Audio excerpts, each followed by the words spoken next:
તો બનાસકાંઠા જિલ્લામાં સાર્વત્રિક મેઘમહેર છે ત્યારે ડીસામાં ધોધમાર વરસાદ વરસ્યો। વરસાદ વરસતા ધોળિયાકોટ વિસ્તારમાં પાણી ભરાયા। ધોળિયાકોટ વિસ્તારમાં આવેલી અનેક સોસાયટી પાણીમાં ગરકાવ થઈ। હરિઓમ પાર્ક, ઇન્દ્રનગર સહિતની સોસાયટીમાં પાણી ભરાતા હાલ સ્થાનિકોમાં રોષ જોવા મળી રહ્યો છે। રસ્તાઓ પર વરસાદી પાણી વહેતા થયા છે। ધોળિયાકોટ વિસ્તારના રસ્તાઓ પર પાણી ભરાતા સ્થાનિક મુશ્કેલીમાં મુકાયા છે। 2.5 ઇંચ વરસાદમાં સમગ્ર ડીસા શહેર પાણી થઈ ગયું છે।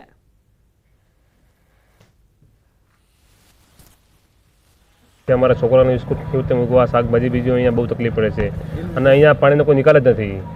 ચોમાસામાં વરસાદ જ્યારે અહીંયા આવે છે ત્યારે બધું અહીંયા પાણી આ બાજુનું જે એરપોર્ટનું પણ બધું અહીંયા આવીને સંગ્રહ થાય છે, એનો આગળનો કોઈ નિકાલ જ નથી। ખૂબ પાણી મુશ્કેલ પડે છે। 2-2 ફૂટ પાણી ભરાય છે। કોઈ નગરપાલિકાવાળા કોઈ આવતા નથી, કોઈ સંભાળ લેવા આવતા નથી, કોઈ દેખતા નથી કે કેવી રીતે તકલીફ પડે છે। માણસ જોવા આવવું પડે કે ભાઈ શું થાય છે, શું તકલીફ છે, માણસ તો સંભાળ તો લેવી પડે ને એમને। નગરપાલિકાનો આ વિચાર છે એટલે થોડું કરવું પડે યાર, પણ કોઈ સંભાળ લેતા નથી કોઈ। અને વોટ લેવા માટે બધા આવતા રહે છે પણ કોઈ કરતા નથી। બોલો, વોટ લેવા આવતા આ નથી જોતા કે નથી કરતા। અહીંયા વરસાદ થોડો આવે, પાણી ખૂબ ભરાઈ રહ્યું છે અને ખૂબ જ મુશ્કેલી પડી રહી છે। સાધન પણ અહીંયા બંધ થઈ જાય છે પાણીના ભરાવાના કારણે। અને સોસાયટી અંદર જે નગરપાલિકાના સદસ્યો જીતેલા છે એ આ પાણીનો કોઈ નિકાલ કરતા નથી અને ક્યારે પણ કોઈ જોવા આવ્યું નથી નગરપાલિકામાંથી, અને કોઈ સમસ્યાનું સમાધાન નીકળતો નથી। તો બનાસકાંઠા જિલ્લાના પાલનપુરના ઢુંડિયાવાડી વિસ્તારમાં મહાકાય વૃક્ષ ધરાશાયી થયું છે। વરસાદના વૃક્ષ ધરાશાયી થતા રહેણાંક પર પડ્યું। વૃક્ષ પડતા ઢુંડિયાવાડીથી ધેમરપુરા જવાનો માર્ગ બંધ થયો છે। વૃક્ષ ધરાશાયી થવાના કારણે વીજ વાયર પણ તૂટી પડ્યા। સદનસીબે દુર્ઘટનામાં મોટી જાનહાનિ ટળી છે। વૃક્ષ ધરાશાયી થતા સ્થાનિકોએ જીઈબી તેમજ તંત્રને જાણ કરી હતી।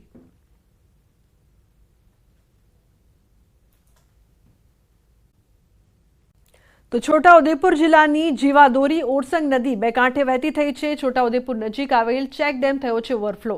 સવારથી છોટાઉદેપુરમાં છે વરસાદી માહોલ। ઉપરવાસમાં ભારે વરસાદ અને છોટાઉદેપુરમાં વરસાદના કારણે ઘણી નદીઓમાં નવા નીર આવ્યા છે।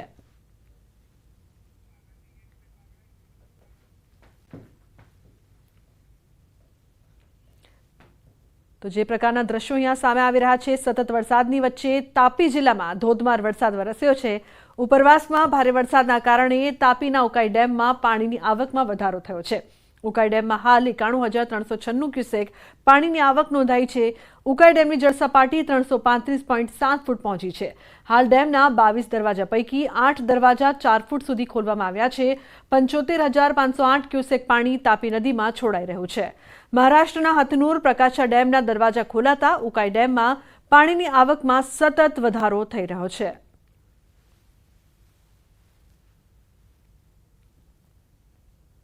તો ડભોઈ નજીક ઓરસંગ નદીમાં આવ્યા નવા નીર। ઉપરવાસના વરસાદના પગલે ઓરસંગ નદી બંને કાંઠે વહેતી થઈ છે। ડભોઈ નજીક કરનેટ, ચનવાડા, ભિલોડિયા નજીકથી પસાર થાય છે ઓરસંગ નદી। સિઝનમાં પહેલીવાર ઓરસંગ નદી બંને કાંઠે વહેતી થઈ છે। ઓરસંગ નદીમાં નવા નીરની આવક થઈ છે। ઓરસંગના નીર ચાંદોદ નર્મદા નદીમાં ભળતા નર્મદા નદીની જળ સપાટી વધવાની શક્યતા છે। નર્મદા નદીમાં પણ જળ સપાટીમાં સામાન્ય વધારો જોવા મળશે। ઓરસંગ નદી ચનવાડા નજીક બંને કાંઠે વહી રહી છે।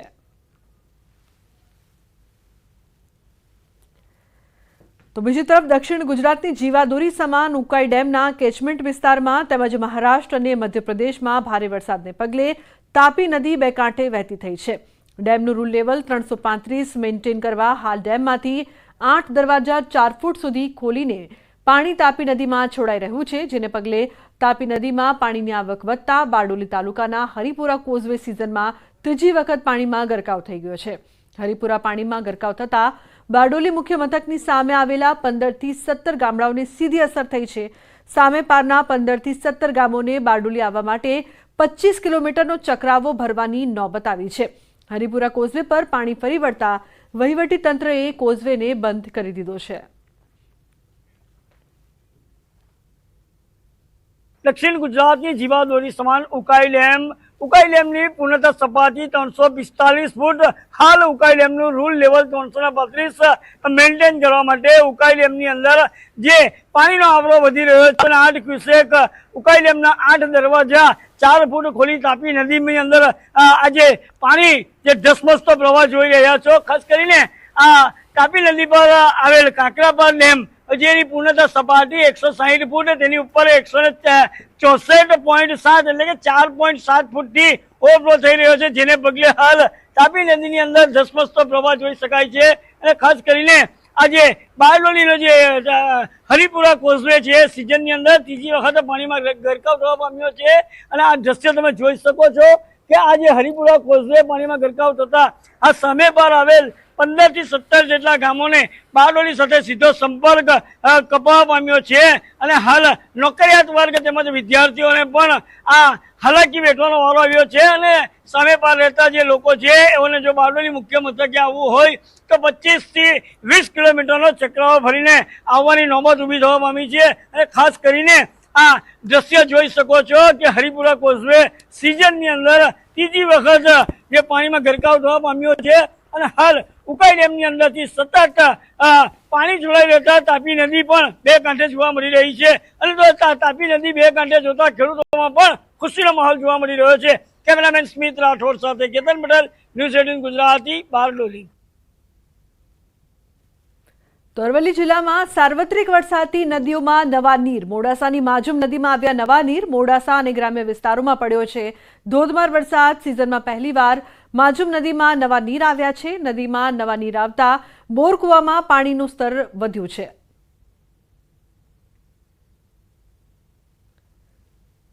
તો વલસાડમાં નદીના પ્રચંડ પ્રવાહમાં તણાઈ કાર. કાંજન રણછોડ ગામની વાંકી નદી પરની ઘટના. કોઝવે પરથી પસાર થતા સમયે ચાલક સાથે કાર તણાઈ. સ્થાનિકોએ કાર ચાલકનું રેસ્ક્યુ કર્યું.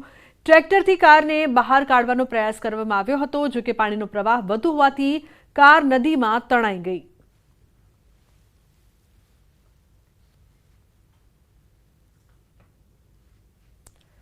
તો વલસાડના કપરાડામાં વરસતા વરસાદમાં અંતિમ યાત્રા નીકળી. અંતરિયાળ વિસ્તારમાં આવેલા કેતકી ગામમાં એક વૃદ્ધાના અવસાન બાદ ચાલુ વરસાદમાં અંતિમ યાત્રા નીકળી. સ્મશાન સુધી પહોંચવા પાકો રસ્તો કે કોઝવે નહીં હોવાથી લોકો નદીમાંથી પસાર થઈને સ્મશાન યાત્રામાં પહોંચ્યા. ગ્રામજનોએ કહ્યું, દર વર્ષે ચોમાસામાં ગામમાં આવી સ્થિતિ સર્જાય છે. જોકે ગામમાં પાકું સ્મશાન ન હોવાથી ગ્રામજનોએ મજબૂરીમાં મૃતકની દફનવિધિ કરવી પડી. કપરાડાના અંતરિયાળ ગામોમાં આ સમસ્યાનું નિરાકરણ લાવવા સ્થાનિકોએ માંગ કરી.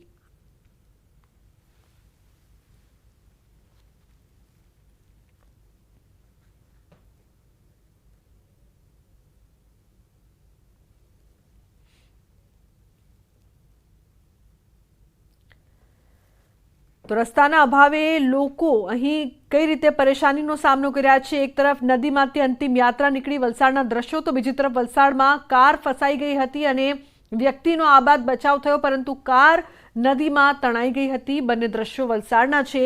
જે પ્રકારની સમસ્યાઓનો સામનો લોકો કરી રહ્યા છે. રસ્તાના અભાવે લોકો નદીમાંથી પસાર થયા. પાકું સ્મશાન ન હોવાથી મૃતકને દફન કરવાની નોબત આવી અને બીજી તરફ વલસાડમાં કાર તણાઈ.